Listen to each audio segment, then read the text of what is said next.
ఎర్రమట్టి దిబ్బల నాశనం అవ్వడానికి ప్రధాన కారణం ప్రభుత్వ అధికారులే అని పర్యావరణవేత్త జనసేన నాయకులు బోలిశెట్టి సత్యనారాయణ ఆరోపించారు. ఈ మేరకు గురువారం ఉదయం పౌర గ్రంథాలయంలో ఏర్పాటు చేసిన మీడియా సమావేశంలో ఆయన మాట్లాడుతూ జీవీఎంసీ అధికారులు చెప్పేది ఒకటి చేసేది మరొకటని విమర్శించారు. అధికారులు జాగ్రత్తగా ఉండకపోతే శిక్షలు అనుభవించక తప్పదని హెచ్చరించారు. దేశంలో భౌగోళిక వారసత్వ సంపదలుగా 32 ప్రదేశాలను జూలాజికల్ సర్వే ఆఫ్ ఇండియా గుర్తించిందన్నారు. ఇందులో విశాఖలోని ఎర్రమట్టి దిబ్బలు ఉన్నాయని తెలిపారు. పర్యావరణానికి విఘాతం కలిగిస్తూ ఎర్రమట్టి దిబ్బల్లో ఇష్టానుసారం త్రవ్వకాలు చేస్తున్నారని మండిపడ్డారు. 2016 నుంచి ఎందుకంటే ప్రత్యేకించి జీవో ఇచ్చారు. మార్చిలో జీవో ఇవ్వగానే జూలైలో చంద్రబాబు నాయుడు గారు దాన్ని హెరిటేజ్ సైట్ కింద డిక్లేర్ చేస్తూ జీవో ఇచ్చారు. అది సెంట్రల్ గవర్నమెంట్ ఆర్డర్ ఇవ్వగానే.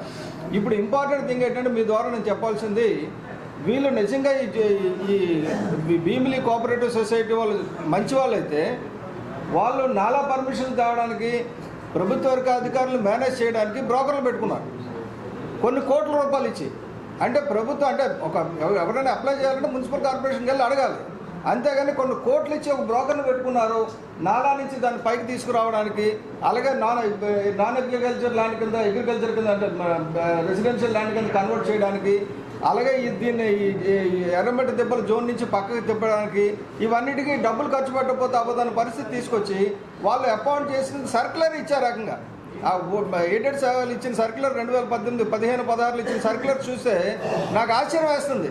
ప్రభుత్వాన్ని మేనేజ్ చేయడానికి ఒక మేనేజర్ని పెట్టారు. అంటే దే ఆర్ నాట్ హానెస్ట్.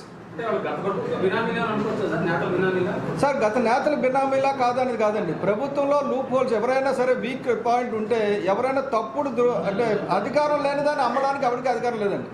ఇప్పుడు గవర్నమెంట్ కూడా పొరపాటుని ఎర్రమట్టి దెబ్బలు గవర్నమెంట్ మ్యూచువల్ ఎయిడెడ్ దీనికి ఇచ్చేశారు అనుకుందాం, అది చెల్లదు.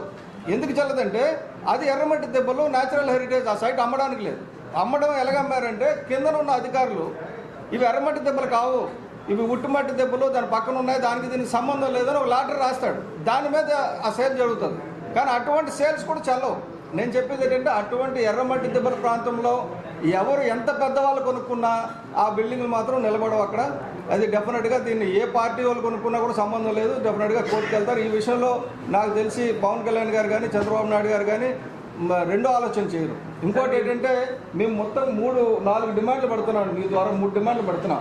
ఎర్రమట్టి దెబ్బల్ని సర్వే చేసి దాన్ని బఫర్ జోన్తో సహా ఐడెంటిఫై చేయాలి. నెంబర్ 1, దాన్ని పోల్స్ పాతి ఐడెంటిఫై చేసి పెట్టాలి.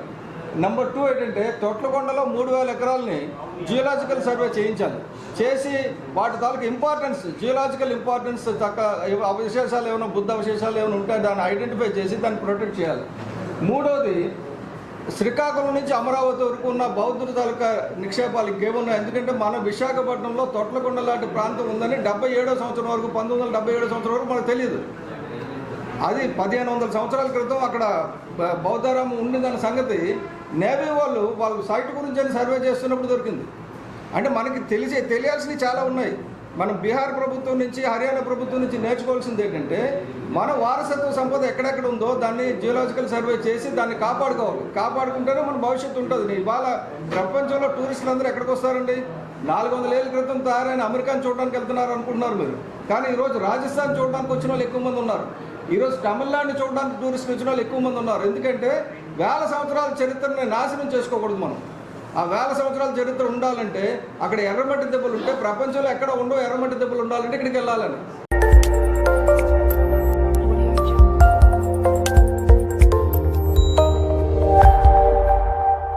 Audio Jungle.